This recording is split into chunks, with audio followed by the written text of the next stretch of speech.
नाम जापक में आचार शुद्धि, शरीर शुद्धि और भाव शुद्धि तीनों अत्यंत आवश्यक हैं। भाव संशुद्धि पहला, नाम जापक पहला लक्ष्य बनाए कि नाम का फल केवल नाम निरंतर जपना है। भगवान भी आके सामने खड़े हो जाए तो नाम जप बंद नहीं होगा। यह हमें सामर्थ्य चाहिए, ये भाव संशुद्धि। अगर हम जिनका नाम जप रहे हैं वो आ जाएं और कह दें कि नाम जपना छोड़ दो, मैं आ गया, तो हम नाम जपना नहीं छोड़ेंगे, आप चले जाइए। आप जाएंगे कहां? पतंगो यथात्वा मनुभ्राम्यमाणा, डोरी हाथ में है, पतंग प्रियालाल है, नाम है डोरी, राधा राधा राधा, जाओगे कहां? हमारे समीप रहोगे।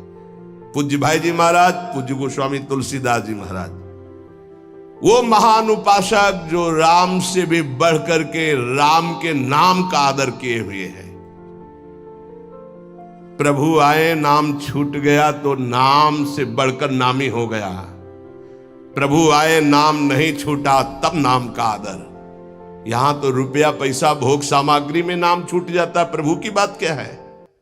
ध्यान दीजिए। भाव संशुद्धि, नाम जापक को, नाम कीर्तन करने वाले को पहले दृढ़ निश्चय करना है, किसी भी परिस्थिति में नाम का सौदा नहीं करेंगे, चाहे नामी ही क्यों ना आ जाए। नाम का फल है नाम में अखंड प्रीति हो जाना। श्री हरिवंश नाम का फल, हरिवंश नाम में रति। श्री हरिवंश नाम नित कहो, नाम प्रताप नाम फल लहो, नाम हमारी गति सदा। जैसे वह हरिवंश सुनाम पावे, तिन चरणन विश्राम, नाम रटन संतत करे। नाम नाम नाम हमारी गति, नाम हमारा साधन, नाम हमारा साध्य। भाव संशुद्धि, नाम जापक मान बड़ाई छूने न पावे, ईर्ष्या द्वेष परास्त न करने पावे, धन का लोभ, भोग सामग्री का लोभ मन में ना आने पावे। बहुत ध्यान से सुनो, बहुत बड़े महापुरुष, चूंकि इनकी महिमा पहले से सुने, बहुत प्रभावित हृदय है। ये बहुत एकांत प्रिय महापुरुष थे। इन्हें सबसे ज्यादा इनकी प्रसिद्धि थी दिनचर्या।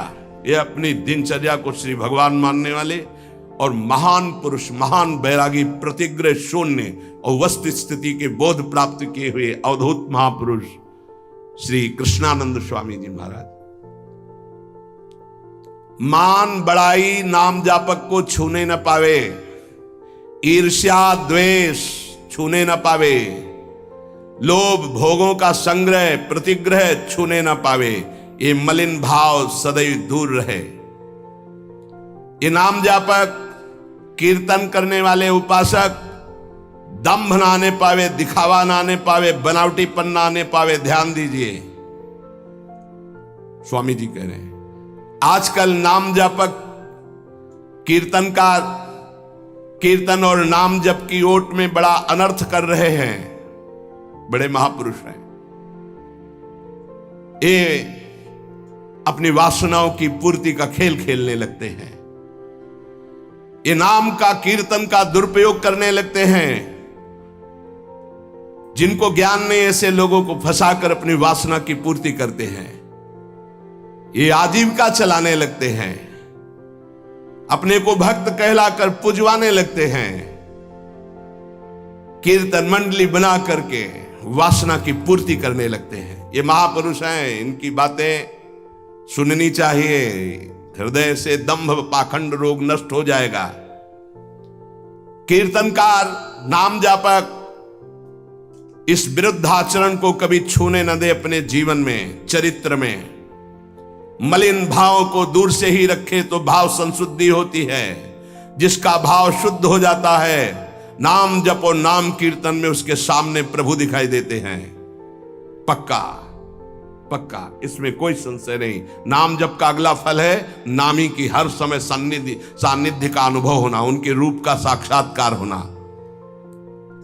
केवल प्रभु को रिझाने के लिए हम कीर्तन करते हैं, नाम जप करते हैं। कोई और सुन ले उसके भाग्य, हम किसी और को सुनाने के लिए नहीं। पवित्र नामों का कीर्तन, पवित्र नाम का जप अंतर और बाहर की पवित्रता, आनंद के लिए। भाव संशुद्धि, अब आचार संशुद्धि। नाम जापक जिनके आचरण गंदे हैं और कहते हैं मैं नाम जप करता हूं, नाम कीर्तन करता हूं, ऐसे लोगों से बहुत दूरी बना के रखनी चाहिए। पूज्य महाराज जी कह रहे हैं ये नाम का जप या नाम का कीर्तन का लाभ नहीं ले पाएंगे। जो लोग अपनी शास्त्रीय मर्यादा का त्याग करके पाश्चात्य सभ्यता का अनुकरण करते हैं और अपने को नाम कीर्तन या नाम जापक कहते हैं, भक्षाभक्ष का विचार नहीं, जितेंद्रियता नहीं, पवित्रता नहीं, इनको कभी नाम सफल नहीं हो पाएगा। यद्यपि ये भी नाम प्रीति से जपे तो उठ जाएंगे, पर ये नाम में दंभ करते हैं, पाखंड करते हैं, वासनाओं की पूर्ति का खेल खेलते हैं।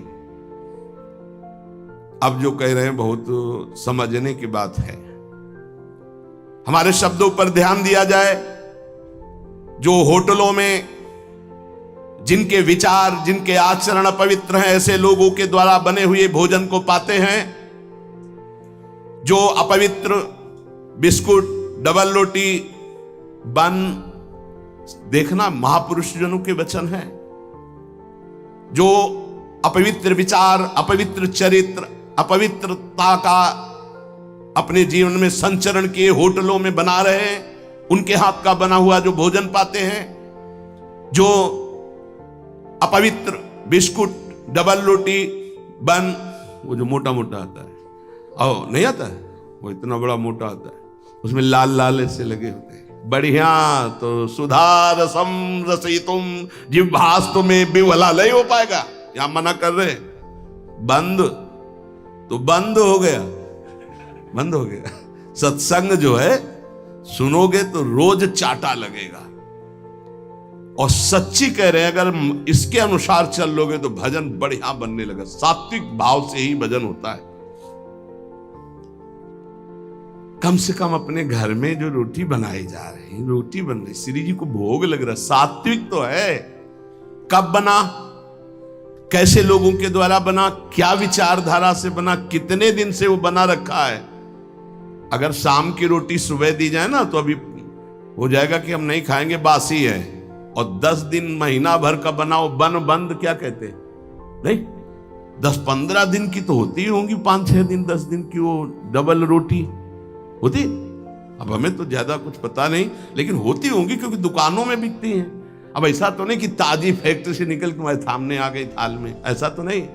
उनमें तुम बासी नहीं देखते हो, उनमें तारीख भले देखते होगे कि एक्सपायर हो गई कि नहीं है। अगर शाम के एक्सपायर हो गई तो भी चल जाएगी कि क्योंकि कल की तक देखो। हम मना कर रहे हैं, अगर मान लो तो मान लो, नहीं सुबह नाश्ता बिस्कुटे से करने का मन होगा और हम मना कर रहे हैं। अपने घर की एक रोटी बना लो, हल्का सा नमक लगा के फिर पालो तो कैसा रहेगा। उसके साथ आप नाश्ता कर लो, एक रोटी बना लो। ये डबल रोटी की क्या जरूरत है, फिर डबल बुद्धि हो जाएगी। डबल रोटी में बुद्धि डबल हो जाएगी। बन बन नाम जप में मन नहीं लगेगा। हाँ, माला हाथ में बार बार ऐसे ऐसे करोगे, चर्बी बढ़ जाएगी। भजन के लिए भाई मना कर रहे स्वामी जी। होटलों का भोजन, बिस्कुट, डबल रोटी, बन, प्याज लहसुन से बना हुआ भोजन, फिर आगे तो बहुत ही निषिद्ध है जो अंडा मांस मदिरा आदि का सेवन करते हैं। ये जो लोग ऐसा भोजन करते हैं व्यर्थ में अपने को भजनानंदी और प्रभु प्रेमी बताते हैं।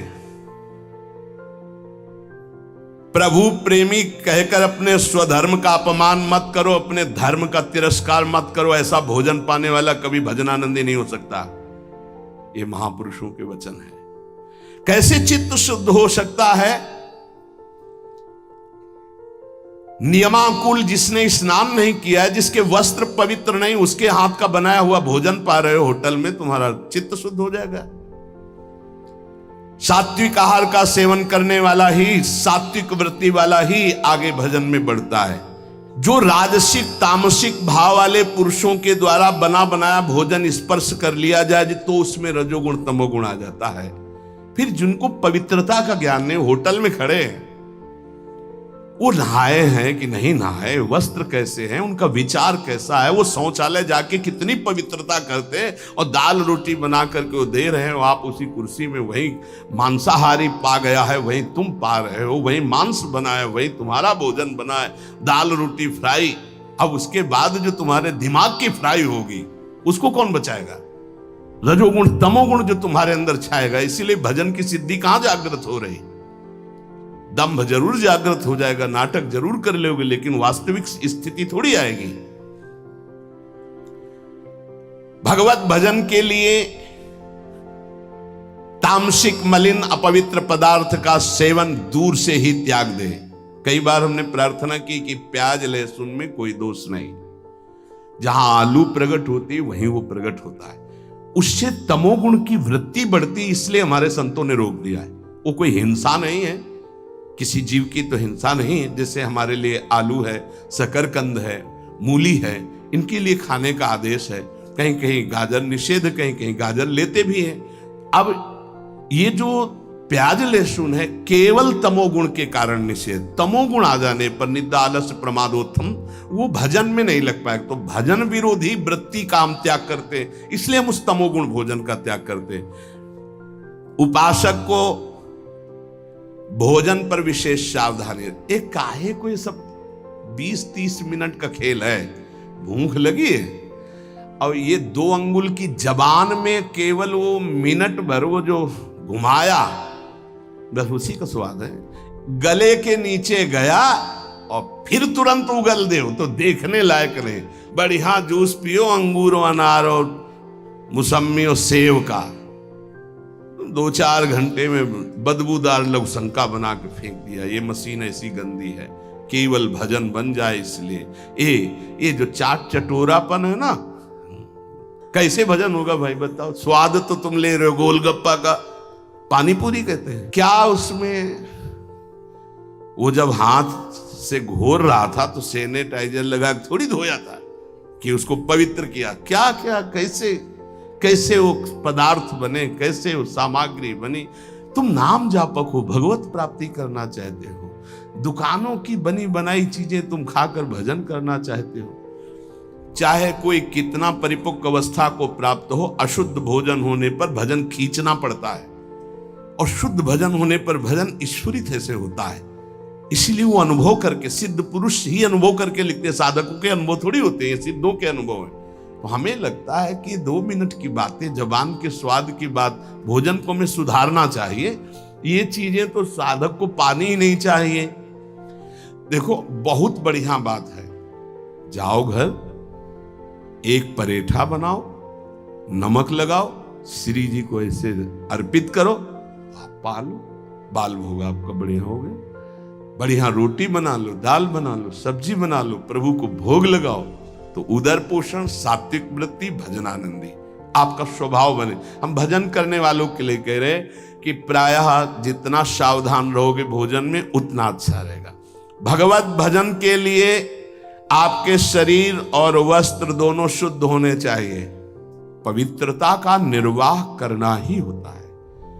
आजकल तो बाथरूम के उतने वस्त्र धारण करो शौच में, जितने, या तो एक ऊनी हो तो वो चल जाएगा, वो वहीं रखा रहता है, उसको धारण किया, शौचालय में गए, उसको उतार के रख दिया, पवित्र हुए, फिर वस्त्र धारण किए। अगर सूती वस्त्र आप पहन करके जाते हैं और वो कमर के निचले, तो वो धोना पड़ेगा आपको। जैसे बार बार जाना हो तो उनको ऊपर समेट लिया, क्लिप लगा ली। पवित्रता का व्यवहार करें। अगर आपका शरीर अपवित्र, आपके वस्त्र अपवित्र, आपका भोजन अपवित्र, तो परम पवित्र पुण्य श्लोक भगवान का नाम जप करो, भगवान का नाम कीर्तन कर पाओगे, तभी भाव नहीं आएगा। कीर्तनकार या नाम जापक भोजन और शरीर और वस्त्र, इनकी पवित्रता पर ध्यान दे। आजकल महामहिम श्री सूरदास, तुलसीदास जी, मीरा जी, बड़े बड़े महान भक्तों के पदों को भूल करके ठुमरी और इधर उधर के, हमें लगता है कि ये मन चली चाल है, इसमें नहीं चलना चाहिए। महापुरुषों के वचन, क्या सूरदास जी, तुलसीदास जी, मीरा जी, कबीर साहब, दादू जी, नरसिंह स्वामी, हरिदास जी, हरिवंश महाप्रभु, तुकाराम, नंददास, नारायण स्वामी, ललित किशोरी, इन महापुरुषों के पदों को गा करके तुम्हारे भाव नहीं बन सकते क्या? ये लौकिक आधुनिक शब्दावली जोड़ने वाले पद गाने की जरूरत नहीं है। वाणी परम पवित्र होती आचार्यों के पद गायन करने से, क्योंकि ये आचार्य उस भाव को देख रहे हैं, उस महिमा को देख रहे हैं, तब पद लिख रहे हैं। महापुरुषों की वाणी के सिवा तुम्हारे कीर्तन में कोई भी अन्य जो शब्दावली जोड़ी गई है आधुनिकता की, वो न गाई जाए। रोमांच, सात्विक, अश्रुधारा ये आचार्यों की वाणी से प्रकाशित होती है। आचार्यों के वाक्य ही कीर्तन में उच्चारण करने चाहिए, तभी सच्चा कीर्तनकार को आनंद मिलता है। और ए भाई, बार बार प्रार्थना करता हूं कि मनुष्य जीवन का कोई भरोसा नहीं, प्रत्येक श्वास खतरे में है। कौन सी श्वास आखिरी है ये पता नहीं। इस श्वास का सदुपयोग कर लो। एक भी श्वास नाम के सिवा बीतनी नहीं चाहिए खाली। सांस सांस पर कृष्ण भज, वृथा सांस मत खोए, ना जाने या श्वास को आवन होए न होए। एक एक श्वास में नाम जपते रहो। श्रवण किया, नाम जप से सब कुछ प्राप्त हो जाएगा। नाम जप में रुचि बढ़ाने के लिए भोजन पवित्र रखो, शरीर पवित्र रखो, वाणी पवित्र रखो। जो वाणी से अश्लील शब्द बोलेंगे, नाम भगवान कैसे वाणी में चलेंगे, कैसे जिह्वा में चलेंगे? इसलिए सावधान होकर जीवन की एक एक श्वास को सार्थक करो। शेष चर्चा आगे। श्री राधा वल्लभ लाल की।